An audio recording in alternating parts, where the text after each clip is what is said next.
Block अध्यक्षक कार्यालय को बीजेडी कार्यालय भली व्यवहार करा जाउछि। एभली एक अभियोग आनी बीजेपी पक्षरु प्रतिवाद करा जाइछि।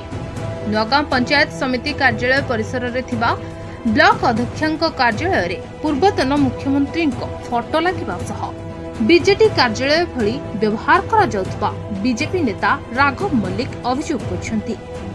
एहार प्रतिवाद रे श्री मल्लिक नेतृत्व रे शताधिक बीजेपी कर्मी ब्लॉक परिसर रे विरोध प्रदर्शन करने सह जिलापाल उद्देश्य एक दाबीपत्र देछन्ति। तेबे बीजेपी एभली प्रतिवाद बेले बाहरझोला पंचायत समिति सभ्या बीजेपी को दुर्व्यवहार करिथिबा श्री मल्लिक अभियोग आनिछन्ति। तेबे समिति सभ्या एहाको खंडन करछन्ति।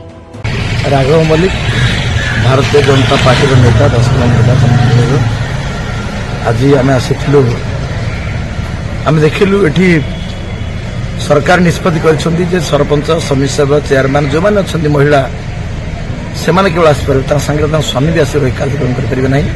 देखा पाइली मुझे चेयरमैन स्वामी आसिक चेयरमैन रूम को आसती विरोध कराला और जड़े समिति सभ्य आम आसती बाहर जिलू से जो ढंग से कहले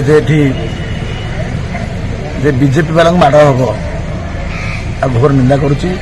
वीडियो को आम अभियोग कलु नेत्ररंजन मिश्र आमर पीए साधुचरण साहू एवं अन्य माने जो अच्छी तुरंत बदली करा जाऊ।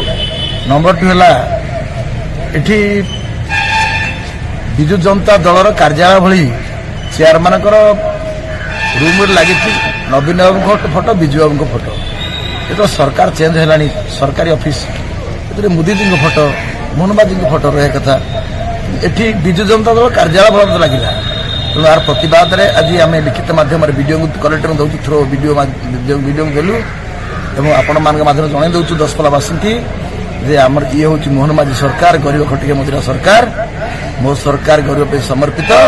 तेणु गरीब पे काम करने निष्पत्ति नहीं समाज अंत श्रेणी छिड़ा लोक काम हम।